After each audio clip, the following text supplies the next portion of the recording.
I was just thinking, oh, he's so old. And then the I second I am very old.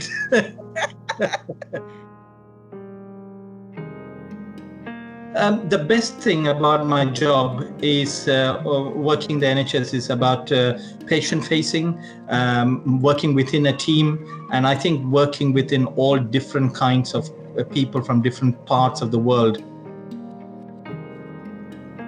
Working in a hospital in London, I walked in and the patient said, "You're not white. I don't want to see you." I didn't expect it from a patient. I walked out, I went to the charge nurse and I told him, and he said, "That's not on," he said. And he was a Scottish charge nurse. I'm going to go speak to him. He walked in, he told the patient that if you're going to see this doctor, and we're not going to provide you with any other doctors of any other color, he said. So it was interesting. The initial impact that incident had on me was, I was pretty shocked. I probably was shocked and more a bit like, I don't know what to do.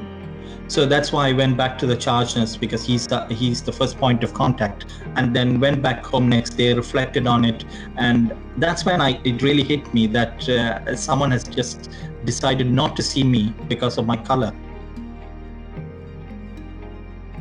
In a group of BME group of people, I think racism is discussed quite a lot, I would say. But if it is within the context of working within the NHS, so I think there is still a taboo regarding talking openly about racism. We talk a lot about discrimination, but we don't talk enough about color discrimination. 22 years ago, when I first started applying for a job, I had to apply for 450 posts before I got it. I got one interview, a single interview. So I found that a bit odd, and I thought it probably was because I was coming from another country and I didn't have any experience here. This was my first job and so on. The other example I like to give is that I've been interviewed multiple times for various senior posts, whether within NHS England or various other places. And I've always been given when you get feedback from interviews, say, you really interviewed well.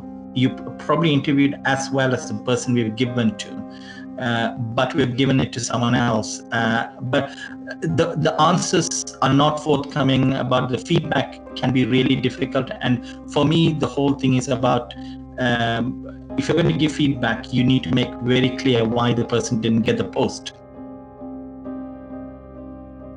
The rest indicators are very clear that we in the NHS are lacking diversity, especially in the senior management level or senior leadership level. We have a lot of work to do, but I'm really hopeful because NHS is a great organization. I wouldn't work for anyone else.